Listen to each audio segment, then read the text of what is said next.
नमस्कार मित्रांनो, स्वागत आहे तुमचं आताच्या ब्रेकिंग न्यूजमध्ये. मित्रांनो, अलीकडे पशुधन बाजार चांगलाच तेजीमध्ये येऊ लागला आहे. अनेक शेतकरी शेतीसोबतच पशुधनावरती देखील खर्च करतात. दूध व्यवसाय वाढू लागला आहे. अशा स्थितीमध्ये वसंतराव नाईक मराठवाडा कृषी विद्यापीठ परभणी येथील पशुसंवर्धन आणि दुग्धशास्त्र विभाग कृषी महाविद्यालयाच्या माध्यमातून मुऱ्हा, जाफराबादी आणि सुरती पशुधनाचा म्हणजेच गाई म्हशींचा लिलाव जाहीर करण्यात आलाय. यामध्ये या लिलावात भाग घेण्यासाठी काही अटी आणि शर्ती आहेत, तर त्या आपण जाणून घेऊयात आणि कसा भाग घ्यायचा हे देखील पाहूयात. यामध्ये लिलावामध्ये भाग घेऊन बोली लावणाऱ्या व्यक्तीला प्रथम 3,000 रुपये अनामत रक्कम भरावी लागेल. त्याची पावती लिलाव समितीकडनं रीतसर मिळेल. अनामत रक्कम भरल्याशिवाय लिलावामध्ये तुम्हाला भाग घेता येणार नाही. त्यानंतर लिलावाच्या उत्तम बोलीवरती म्हणजे जास्तीत जास्त बोली लावणाऱ्याच्या नावावरतीच लिलाव सोडला जाईल. ज्याच्या नावावरती बोली सुटेल त्या व्यक्तीला लिलावाच्या बोलीप्रमाणे पूर्ण रक्कम भरावी लागेल. कुठल्याही सबबीवरती पूर्ण रक्कम भरल्याशिवाय पशुधन ताब्यात दिलं जाणार नाही.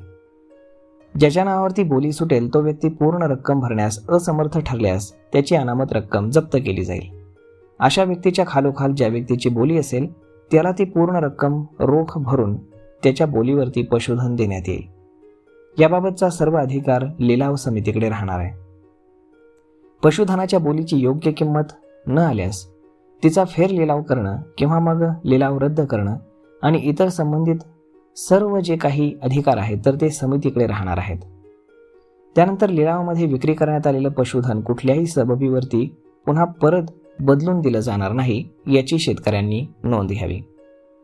तर मग आता हा जो लिलाव आहे हा होणार कुठे आहे, तर हा लिलाव 4 मार्च 2026 बुधवारी सकाळी 10 वाजता होणार आहे आणि याचं स्थळ आहे पशुसंवर्धन आणि दुग्धशास्त्र विभाग कृषी महाविद्यालय वनाकृवी परभणी. तर मग शेतकरी मित्रांनो, अशा पद्धतीने जर तुम्हाला वेगवेगळ्या जातीच्या जाफराबादी, सुरती आणि मुऱ्हा या म्हशींमध्ये जर तुम्हाला इंटरेस्ट असेल तर खूप चांगल्या जातीच्या म्हशी तुम्हाला या लिलावामध्ये पाहायला भेटणार आहेत आणि त्या तुम्ही खरेदी देखील करू शकता. तर मग मित्रांनो, अशा पद्धतीनं जर तुम्हाला ही माहिती आवडली असेल तर आपल्या जवळच्या शेतकरी बंधूंसोबत ही माहिती तुम्ही शेअर करायला बिलकुल विसरू नका. धन्यवाद.